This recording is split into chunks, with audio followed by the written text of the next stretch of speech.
So when I leave the house, oftentimes it's a little bit later than I should be leaving, and I have to check my suit for French fries and things like that. And I don't always have on me exactly what I should, but I do have a stock of these in the car. Has anybody else other than me ever felt stuck in your life? Stuck. Like seriously, you're tired of being the great mama, the grandmama, the auntie, the sister and all the girls with their problems, the CEO, the entrepreneur, the one and everything, the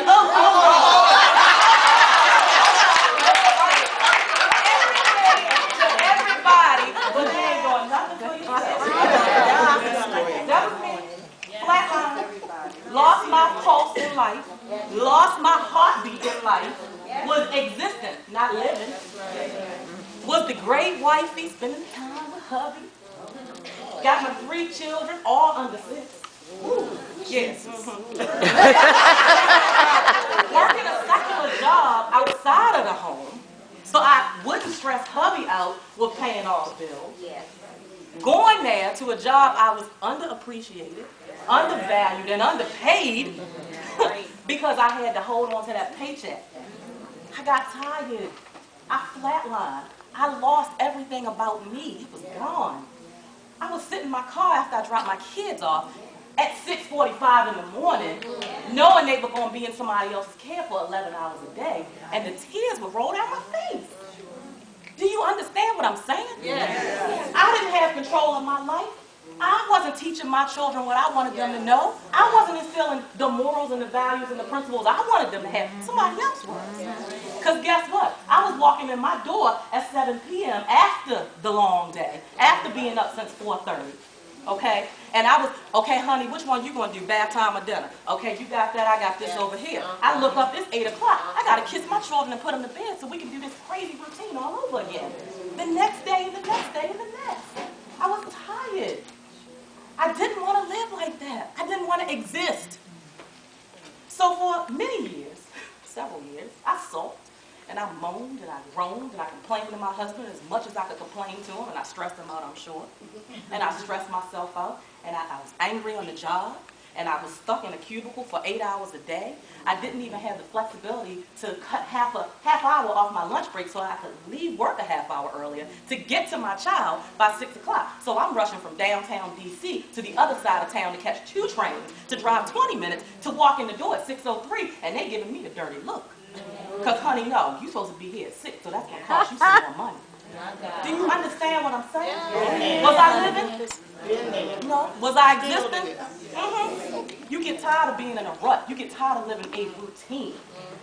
So after I did the moaning and the groaning and the complaining and the whining, I finally woke up out that flatline state. And I said, okay, sister, what you going to do? You going to keep moaning and groaning and whining and complaining, or you going to use that energy and turn into determination, into focus, into perseverance to do what you really know you deserve for your life? That's what I did. I woke up and I turned that knob and I said, oh, we opening a new door. We're going to create a new life. I'm going to transform my life into what I know it deserves to be, what I desire it to be for me and my children. I don't want to leave a legacy of, oh yeah, she rushed here, she rushed there, she rushed there, she had to get to point A, B, C, D, and never took a second for herself. She left a legacy for her kids that that's what life is about, not living life but rushing through life. What? 1 year ago, Thanksgiving Day, I lost my dad, 59 years old. Now you tell me life ain't short. You tell me life ain't precious. Not 2 days ago, yesterday, we buried my uncle, 57 years old. You tell me life is not short. You tell me life is not precious and that you have to take it and grab it and make opportunities for yourself now, not tomorrow. Seize the moment. Stop making excuses of why you can't do this, you can't do that. No, let's create some opportunities. Look at this room of women. I'm going to create an opportunity with everybody in here. Not one, not two. I'm sorry, baby. No, it's not going to be one. It's going to be with each and every one of you. Because I know each and every one of you can add value to my life. I know I can add some value to your life. That's what it's about. So that's what this book talks about. It briefly talks about my journey. My journey of how I was in that flatline state. I was existing in life. I wasn't living my life. I wasn't reaching my full potential. I wasn't getting the fulfillment in life that I really deserved to get. I wasn't content. I wasn't happy. I was living a routine, in a rut. But once I decided that I was going to come up out of that rut and I was going to start living, I devised a 45-day guide for myself. Because I knew it started with here first. I had to have a positive mindset that I could do anything I wanted to do. Nobody could stop me. Nothing could stop me. Yeah, it might be some setbacks, right? I might have some roadblocks.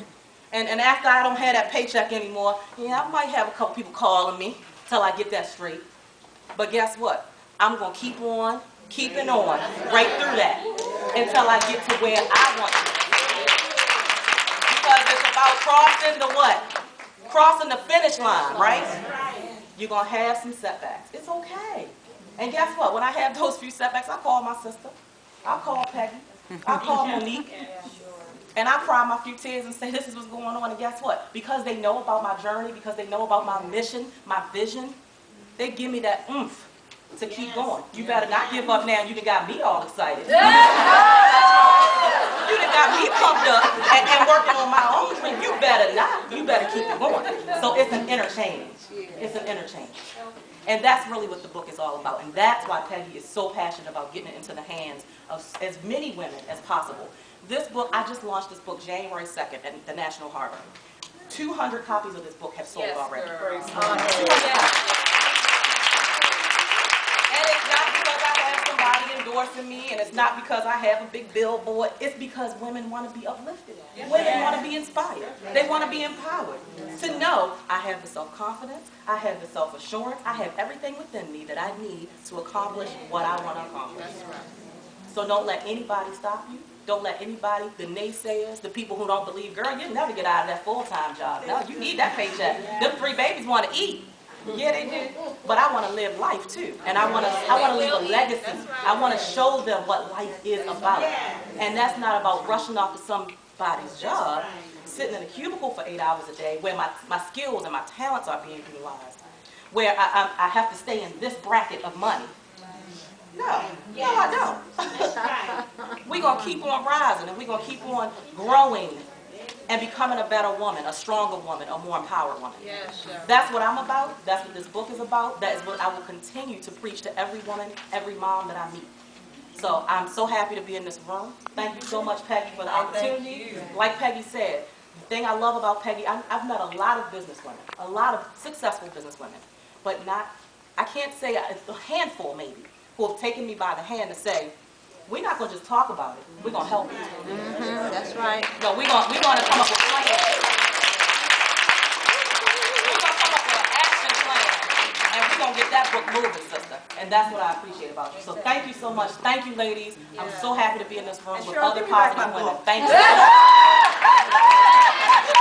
Thank you so much. Live your life. Seize the moment right now. Seize the moment. Look, this is Cheryl. Look, this is her sister right here. MomsRTheBest.com. Look, She's on Facebook, Cheryl Marvelous Motivator Woods. Can I stop now? Yes. Okay.